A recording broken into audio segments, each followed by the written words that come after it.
जरा सोचो, अचानक से तुम्हारे अंदर ताकत आ जाए दीवारों के आर पार जाने की। कुछ ऐसा ही होता है कैशा के साथ। ये कहानी है कैशा नाम के एक लड़के की जो अपने अंकल के साथ जादू दिखाया करता था। वो अपने दोस्त के साथ किराए के एक कमरे में रहता था और उसकी मालकिन काफी बार उसे किराया देने को कह चुकी थी। उसे अपने अंकल से भी जादू ठीक से ना दिखाने के लिए डांट फटकार पड़ती रहती थी। कुल मिलाकर उसकी जिंदगी बेकार ही चल रही थी। एक रात शो के बाद उसने एलिसिया नाम की एक खूबसूरत रिपोर्टर को देखा। उसकी सुंदरता देखकर उसकी आंखें बस वहीं टिकी रह गई, लेकिन उसके अंकल ने उसे डांटकर बाहर भगा दिया। एलिसिया ने बाद में कैशा से मिलकर उसके जादू के बारे में बात की, क्योंकि असल में वो जादू के बारे में एक आर्टिकल लिख रही थी। एक दिन एलिसिया अपने बॉयफ्रेंड के साथ उनका शो देखने आ गई। उसे किसी और लड़के के साथ देखकर कैशा के तो दिल के अरमान आंसुओं में बह गए। जादू में उसका ध्यान लगा नहीं और पूरे शो की ऐसी तैसी हो गई। फिर उसके अंकल ने एलिसिया को इंसान काटने वाला जादू दिखाने के लिए बुलाया, लेकिन उसकी बजाय उसका बॉयफ्रेंड ऊपर आ गया। उसे देखते ही कैसिया के तो दिल में कांटे चुभ रहे थे। वो तो उसके बॉयफ्रेंड को असलियत में काटने वाला था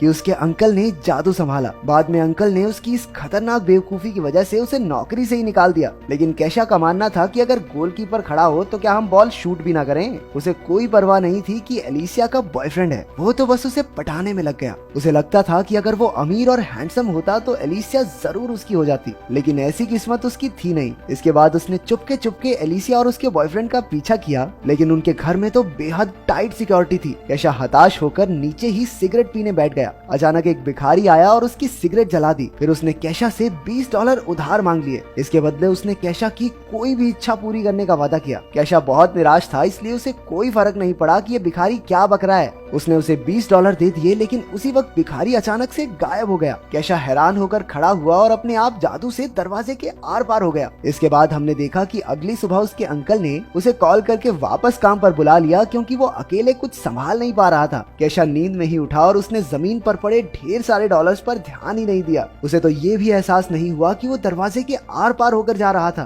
तभी उसने खबर सुनी कि एक बैंक में चोरी हो गई है और वहाँ किसी के भी घुसने का कोई सुराग नहीं मिला था। तब जाकर कैशा को याद आया कि पिछली रात आखिर हुआ क्या था। उस दरवाजे के अंदर घुसकर वो हैरान रह गया। उसे लगा कि ये सब एक सपना है, इसलिए उसने चेक करने के लिए अपने सर पर एक ईंट दे मारी, लेकिन उसे कोई चोट नहीं आई। अब ये साफ था कि उसे दरवाजे दीवारों में से आर पार होने की सुपर पावर मिल गई है। इसके बाद वो गलती से एक बच्चे के कमरे में पहुंच गया जो बीमार था। बच्चे ने कहा कि वो अंतरिक्ष में जाना चाहता है और वो ये भी जानना चाहता था कि कैशा अंदर कैसे आया। लेकिन कैशा के सर पर तो बस एलिसिया की धुन सवार थी। उसने अपनी शक्तियों से ऊपर जाने का फैसला किया। कहीं लोग म्यूजिक बना रहे थे तो कहीं आत्माओं से बातें करने की कोशिश में लगे थे। उसने उनसे एलिसिया का पता पूछा और दीवार के आर पार चला गया, जिसे देखकर उनमें से एक आदमी तो बेहोश हो गया। इसके बाद वो एलिसिया के घर पहुंचा, जहाँ उसके अपने बॉयफ्रेंड के साथ गुलुगुलु चल रही थी। कैशा ने बाहर से अजीबोगरीब आवाजें निकालकर उन्हें परेशान करने की कोशिश की। जब इस तरीके से भी काम नहीं बना तो उसने एक पेंटिंग में घुसकर एलिसिया के बॉयफ्रेंड को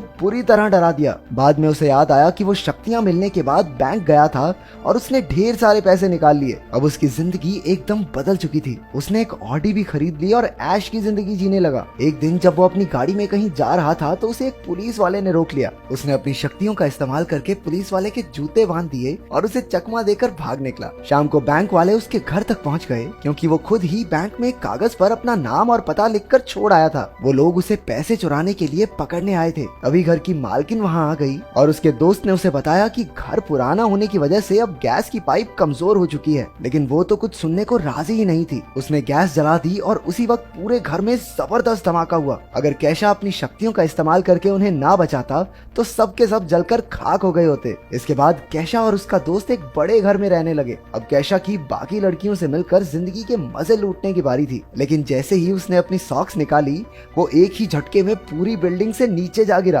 क्योंकि कैशा ने धमाके में उन बैंक ऑफिसर्स की भी जान बचाई थी, इसलिए उसका एहसान चुकाने के लिए उन्होंने उसे चोरी के केस में बचा लिया। आखिरकार अब उसकी सारी प्रॉब्लम्स खत्म हो चुकी थी। अब वो फिर से एलिसिया से मिलने पहुंचा। उसने देखा कि वो किसी बात पर अपने बॉयफ्रेंड से झगड़ रही थी। कैशा ने दीवार में से निकलकर उनकी सारी बातें सुन ली थी और उसे समझ आ गया था कि कैशा को कैसा बॉयफ्रेंड चाहिए। अब वो उसका दिल जीतने की कोशिश में लग गया। खैर उस भिखारी ने उसे शक्तियाँ अच्छे कामों के लिए दी थी, लेकिन लड़की पटाना भी अच्छा ही काम है। अगले दिन उसने एलिसिया की फेवरेट गाड़ी पॉश खरीद ली और हाथों में फूल लेकर एलिसिया के बाहर आने का इंतजार करने लगा। उसके आते ही कैशा ने अपने प्यार का इजहार कर दिया, लेकिन एलिसिया को ऑफिस के लिए बहुत देरी हो रही थी, इसलिए वो कैशा की बात को अनसुना करके उसकी गाड़ी में बैठकर उसके साथ चल दी। उसके बॉस ने उसे लेट होने पर खूब डांटा और कैशा ने भी ये सब देख लिया। जब एलिसिया के बॉस की नजर कैशा पर पड़ी तो वो डर के मारे अपने घुटनों पर बैठ गया। कैशा की वजह से एलिसिया को एक इंटरनेशनल लेवल की न्यूज कवर करने का मौका भी मिल गया। एलिसिया ने कैशा को $200 देकर फटाफट वहां तक पहुंचाने को कहा। वो तो मीडिया पास दिखाकर अंदर चली गई,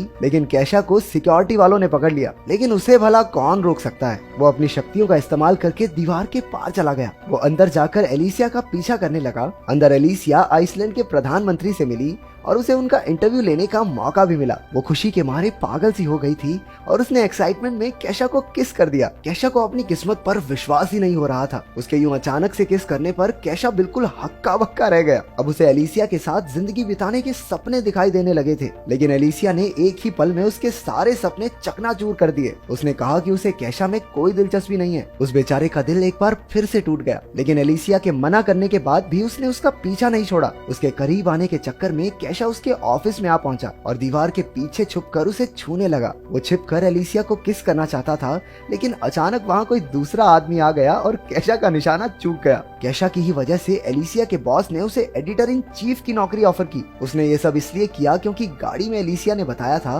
कि एक दिन उसके आर्टिकल्स पूरी दुनिया पढ़ेगी और एडिटर इन चीफ बनना उसका सपना है। लेकिन इतनी कोशिशों के बाद भी एलिसिया उससे इम्प्रेस नहीं हुई। वो अब भी अपने बॉयफ्रेंड को ही चाहती थी, जिससे बेचारे कैशा का दिल टूट गया। अब वो दिल टूटा आशिक बनकर उस बीमार बच्चे के साथ ही टाइम पास करने लगा। उसे पता चला कि उस बच्चे की माँ उसका अंतरिक्ष में जाने का सपना पूरा करने के लिए $1.5 लाख इकट्ठे कर रही है। कैशा ने बच्चे की बात पर ज्यादा ध्यान नहीं दिया और फिर से एलिसिया के कमरे में जा पहुंचा। एलिसिया और उसका बॉयफ्रेंड पहले ही सो चुके थे। एलिसिया ने उसे दीवार में से घुसते देखा और उसे लगा कि वो एक सपना देख रही है। कैशा ने भी मौके पर चौका मार दिया और उसे साथ लेकर दीवार के पार हो गया। फिर वो दोनों एक ट्रेन की छत में कूदकर अंदर आ गए। दोनों ने यूं ही मस्ती करते हुए पूरी रात गुजार दी, लेकिन वो अब भी उससे प्यार व्यार नहीं करती थी। अब गुस्से में आकर अपना कैशा भी सस्ता कबीर सिंह बन गया और सीधा जाकर उसके बॉयफ्रेंड को मुकाबले के लिए चुनौती दे दी। लेकिन उसके बॉयफ्रेंड ने मार मार के कैशा की चटनी बना दी। उसने फिर भी एलिसिया का पीछा नहीं छोड़ा और उसके करीब जाने का मौका ढूंढने लगा। वो सिर्फ उसकी खूबसूरती पर मरता था, जबकि सच्चे प्यार के लिए एक दूसरे को समझना बहुत जरूरी है। लेकिन कैशा उसकी चाहत में अंधा हो चुका था, इसलिए ये समझदारी वाली बातें उसके पल्ले कहाँ पड़ती। एक दिन तो वो एलिसिया के चक्कर में एक लंबी सी बिल्डिंग के शीशे पर ही लटक गया और अपने प्यार का इजहार करने लगा। अरे लड़का रोमांटिक पूरा है। दरअसल वो बहुत सारे लोगों के सामने उसे प्रपोज करके उस पर हाँ कहने का दबाव बनाने की कोशिश कर रहा था, लेकिन इसी हीरोपंती में वो खिड़की से नीचे गिर पड़ा। अगर उसके पास उस भिखारी की दी हुई शक्तियां ना होती तो अब तक तो वो भगवान को प्यारा हो चुका होता। उसे गिरता देखकर एलिसिया डर के मारे बेहोश हो गई और उसे हॉस्पिटल में भर्ती करवाना पड़ा। कैशा को डर था कि गिरने की वजह से उसके दिमाग के स्क्रू ढीले ना हो गए हों, इसलिए वो भी अपना सारा सिस्टम चेक करवाने हॉस्पिटल में पहुंच गया। तभी उसे वहाँ वो बीमार बच्चा दिखा जिससे वो बातें किया करता था। असल में वो एक लड़की थी जिसे ब्लड कैंसर था और इलाज की वजह से उसके सारे बाल झड़ चुके थे। उसने बताया कि उसे इलाज के लिए $1 लाख चाहिए और अब तक उसके पास सिर्फ $50 ही इकट्ठा हुए थे। उसकी परेशानी समझकर कैशा को एहसास हुआ कि उसे अपनी शक्तियों का इस्तेमाल लड़कियां पटाने के लिए नहीं, लोगों को बचाने के लिए करना चाहिए। इसके बाद उसका दिल पिघल गया और उसने अपने सारे पैसे उस लड़की को दान कर दिए। एलिसिया को जब इस बारे में पता चला तो वो बेहद खुश हुई। उसके लिए लड़के का सुंदर या अमीर होना जरूरी नहीं था, जरूरी ये था कि लड़का दिल का अच्छा हो। कैशा की अच्छाई से इम्प्रेस होकर वो जल्दी से उससे मिलने पहुंची। अब तक उस भिखारी ने कैशा की सुपर पावर भी वापस ले ली थी, क्योंकि अब उसकी सबसे बड़ी इच्छा पूरी हो चुकी थी। अब एलिसिया उसे चाहने लगी थी। इसके बाद वो भिखारी किसी और को ढूंढने लगा जिससे वो $20 उधार ले सके।